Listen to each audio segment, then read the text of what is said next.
Peace envoy Kofi Annan is scheduled to hold talks with Syrian President Bashar al-Assad in the backdrop of mass killings in Hula city by government forces and to push for the peaceful resolution of the crisis. Annan's plan to end the country's conflict has been overshadowed by international revulsion at Friday's massacre in the Hula region. Annan condemned the killing of at least 108 people in the Syrian town, calling it an appalling crime. He also urged President Bashar al-Assad to prove that he really wants a peaceful resolution to the crisis racking his country.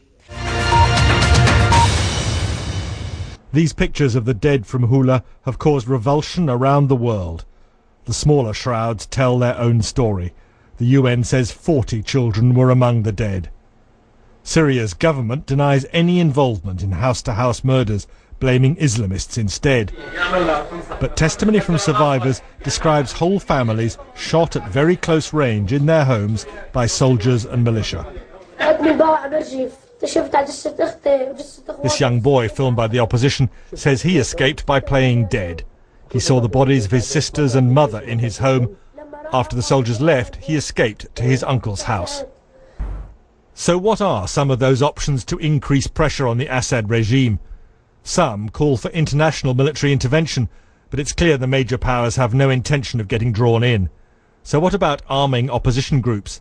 Qatar and Saudi Arabia actively support them, but other countries reject that approach, which places the burden on diplomacy, but that's so far failed to end the bloodshed. The alternatives are the Annan plan or ever-increasing chaos in Syria and a descent closer and closer to all-out civil war and collapse. For now, the outside world relies on a small UN mission in Syria, so far unable to prevent the slide into more and more shocking violence.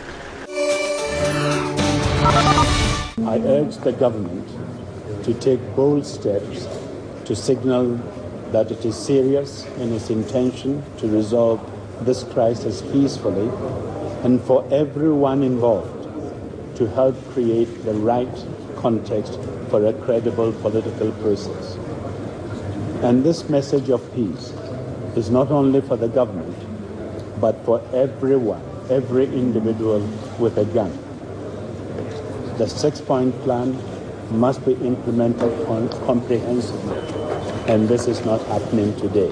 And Russia continues to say that Assad's opponents are as much to blame as the regime. You know, it takes two to dance, it takes two to tango.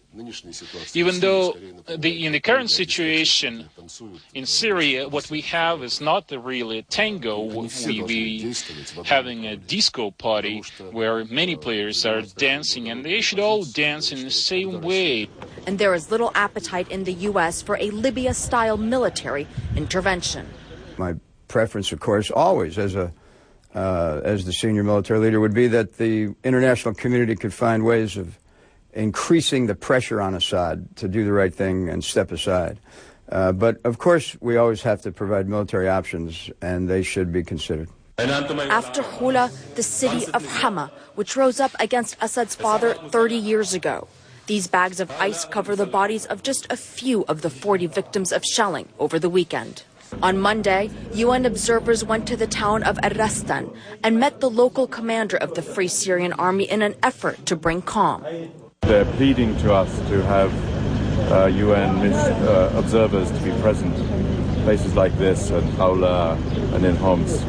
And that shows, I think, that there is a lot that we can do. But not in time to save these infants, lined up as if asleep. They are said to have been the youngest victims of the Hula massacre, and the rebels have sworn to avenge their deaths.